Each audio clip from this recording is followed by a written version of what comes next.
Así era la vida de Jesús cuando era niño. Presta atención a este video. ¿Quién eres tú? Responde tú antes. ¿Está bien que alguien le pregunte al hijo quién es en la casa de su padre? ¡Echad al intruso! No, vamos a divertirnos un poco. Si esta es la casa de tu padre, debe ser un señor muy rico y poderoso. Así es. Y esta casa no es digna de él. ¿Piensas que es pobre este magnífico edificio de altos techos? A la casa del hombre, Dios le ha puesto por techo todo el cielo. ¿Os parece mucho lo que dais a Dios? ¿Y os parece poco lo que recibís de Él? ¿Y quién te ha enseñado todo esto? Aquel de quien emana toda sabiduría, mi Padre. ¿Quién será su padre? ¿Por qué no traes a tu padre para discutir con nosotros?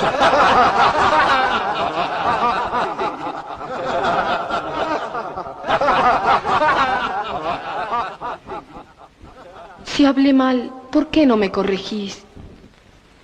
Y si bien, ¿por qué os burláis? Nos reímos de tu extravío.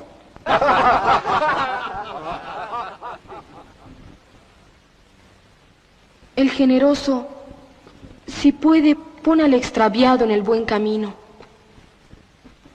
En cambio, el que no puede porque está extraviado a su vez, se burla de él.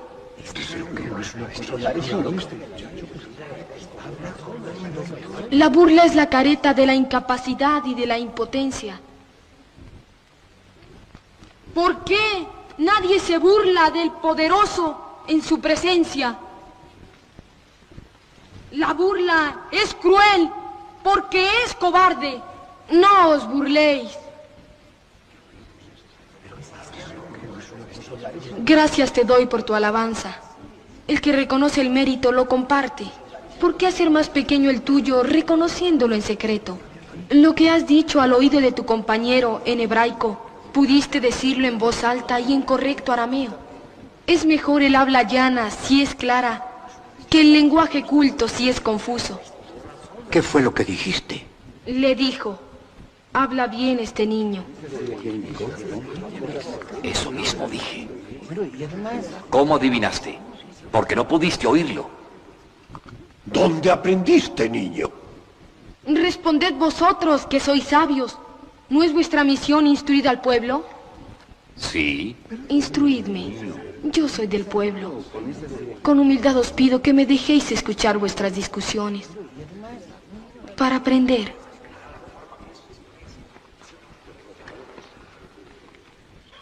El atributo más alto que Dios ha dado al hombre es la sabiduría.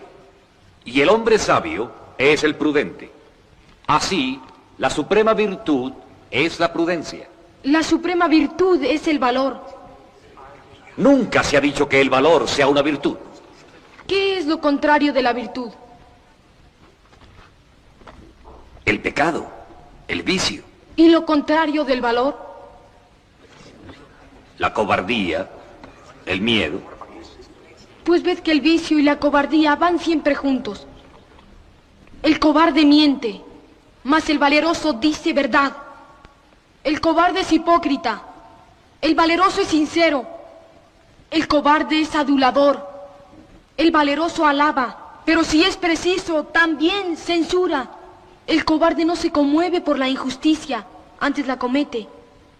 Mas el valeroso defiende a las víctimas de la injusticia. ¿Es cierto esto? Cierto.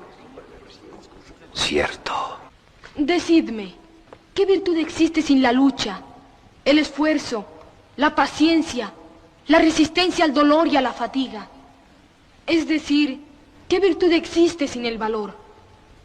En cambio, la cobardía es madre de todos los vicios. El miedo al trabajo engendra la ociosidad y la pereza. Y el miedo a la temperancia empuja al hombre a la ebriedad y a la gula. Las malas acciones se cometen por miedo a la pobreza, por miedo al dolor, por miedo al trabajo, por miedo al ser despojados de las dignidades y de los altos puestos. por miedo a perder el oro, por miedo a no tener el falso respeto y la sumisión de las gentes. El vicio y el pecado no son sino miedo, miedo y cobardía. Dinos, niño, ¿tú opinas que el valor es la virtud suprema? Así es, ¿Y el miedo engendra todos los vicios? así es. Entonces el temor de Dios, por el hecho de ser temor, debe engendrar vicios. ¿Cómo explicas tú eso? Los mandamientos de Dios ordenan hacer el bien o el mal. El bien, naturalmente. El que hace el bien obedece a Dios, Sí, y el que hace el mal desobedece a Dios. cierto. ¿Y quién debe temer? ¿El que obedece o el que desobedece? El que desobedece, claro. Entonces, el temor a Dios es el temor de desobedecer a Dios, es decir, de hacer el mal. Qué bonita enseñanza la que acabamos de ver, y es Jesús un ejemplo para todos nosotros. El principio de la sabiduría es el temor a Jehová. Lo que acabamos de ver en este momento, lo que decía Jesús, si usted hace lo bueno, si usted tiene el temor a Dios en no pecar, en no hacer lo malo, su vida va a ser cambiada, va a ser transformada. Es necesario que nosotros busquemos del rostro de Dios y podamos ser llenos del Espíritu Santo, porque el enemigo va a estar tentándonos. Jesús, cuando estuvo en el desierto y fue tentado, ¿con qué se defendió el Señor? Con la palabra. Escrito está. Así se defendió Jesús. Nosotros en nuestra vida vamos a tener tentaciones. Nuestra carne es débil. Vamos a caer a la tentación. Por eso es necesario que leamos la Biblia y que nos llenemos de su espíritu para no caer en la tentación, para ser obedientes a Dios. Estamos viviendo tiempos difíciles y la venida del Señor está cerca. Por eso tenemos que buscar del rostro de Dios, ponerlo a Él siempre en primer lugar. Que Dios te bendiga en este día.